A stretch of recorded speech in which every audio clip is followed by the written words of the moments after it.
Hey everyone, welcome back to the channel. So last time I reviewed my Canyon AERO CF SLX and I also included the clip-on TT bars in that video. Now that actually sparked a lot of movement, those TT bars. So in this video we're going to be diving deep into these AERO extensions to give you a full review on if these are for you or not. Alright, so next we're looking at installing these TT bars. So at first glance, when you open the box, it is a little bit overwhelming, but I promise you this process is super simple, super straightforward.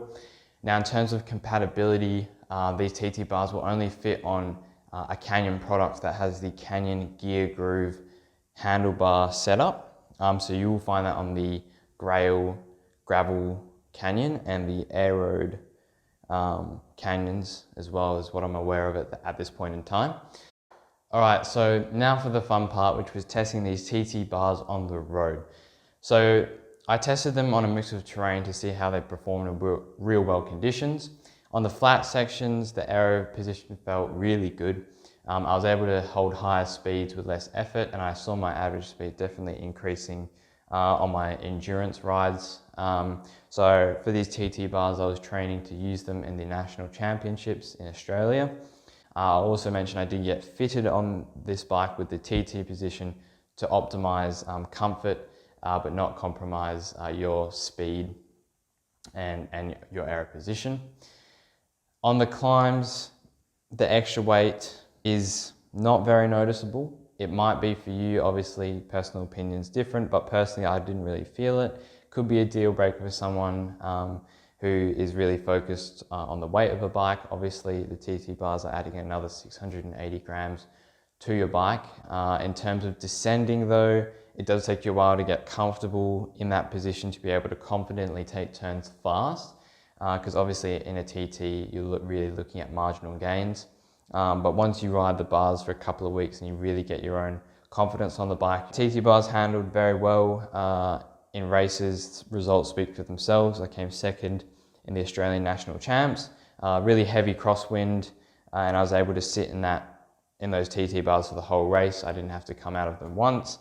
It does take your body a little bit of a time to adjust to that position, just in terms of your back, maybe your neck, depending on how you set that up for yourself. But if you just keep up, like for example, I just kept up with my daily stretching, rolling out every day, and really it only took me a few days, a few weeks to really get dialed in that position. So, all right, so let's just jump in quickly to the legal consideration. So I feel this is the most important part of this video. So on the website, I didn't actually realize this until I bought the bike. So I don't want you to make the same mistake.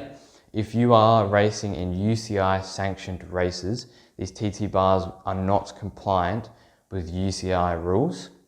If you're racing triathlons or time trial or like local time trials, the TT bars will be fine for any non-UCI events. If that's your focus, go ahead, buy these. But if you are looking at racing at UCI level tours or functions, you may need to reconsider the TT bar. But just a disclaimer, they are not UCI legal.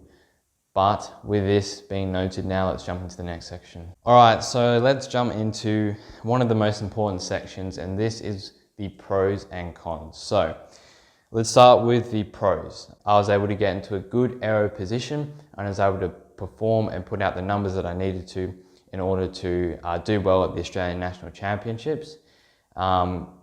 It's a very affordable solution if you're comparing it to a TT bike.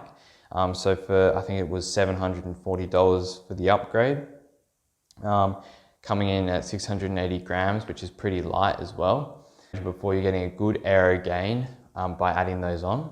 And they're easy to install, and you have a lot of adjustability around these bars. Let's jump into the cons. Obviously, it does add weight to your bike. I mentioned, it's 680 grams, it's made out of carbon. That's really a personal one. For me, 680 grams doesn't make much of a difference, but for someone who's really trying to conserve weight, there might be a lighter solution or alternative on the market. And one of the biggest cons is that they're not UCI compliant. So unfortunately, Canyon doesn't clearly state that it's non-UCI compliant. You have to scroll down to the bottom. Though, in my opinion, the pros do outweigh the cons, especially if you are a triathlete or someone who loves chasing Strava comms or just wants to go faster on your weekend ride. So are these TT bars worth it? For me, the answer is yes. They're an affordable way to boost your aerodynamics without investing in a full, all-out dedicated TT bike. So whether you're training for a triathlon or just want to ride faster, they're an awesome addition to your setup. That said, they're not for everyone. If you're competing in UCI races, you will need to look elsewhere, but for everything else, they're an awesome choice. So that's it for today's video. What do you think about the TT clip-on bars? Are they worth it, or do you prefer sticking with your standard road bars? Let me know in the comments below, and don't forget to like and subscribe.